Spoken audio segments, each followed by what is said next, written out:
Welcome to the World Register. The World Register is an independent news source providing truthful, unbiased, and timely reporting about people, places, and events.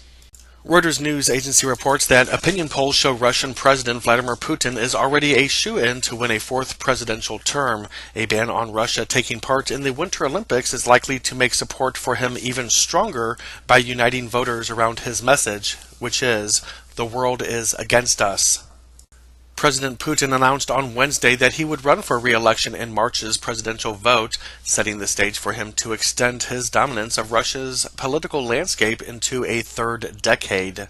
With ties between Russia and the West at their lowest point for years, the International Olympic Committee's decision to bar Russia from the 2018 Pyeongchang Games in South Korea over doping is seen in Russia as a humiliating and politically tinged act. And in another report by Reuters news agency, Ukrainian supporters of former Georgian President Mikhail Saakashvili freed him from a police van on Tuesday after his detention on suspicion of assisting a criminal organization led to clashes with police in Kiev.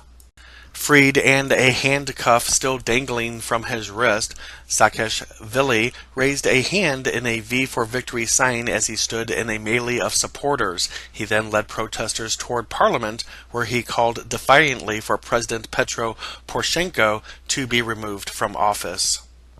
And the Washington Times reports that in a dramatic policy shift, U.S. President Donald Trump announced the U.S. is recognizing Jerusalem as the capital of Israel, and he's starting plans to move the U.S. Embassy to the ancient city. According to the report, President Trump called his move long overdue and said he was following through on an issue that other presidents had promised but failed to deliver.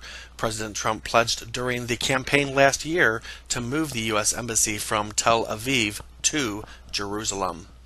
Arab leaders such as Jordan's King Abdullah II and Palestinian Authority President Mahmoud Abbas have warned President Trump that the announcement could provoke violent reactions in the Muslim world and damage hopes for restarting peace talks between Israel and the Palestinians. The Palestinians wanted East Jerusalem to become their capital as part of a two-state solution with Israel.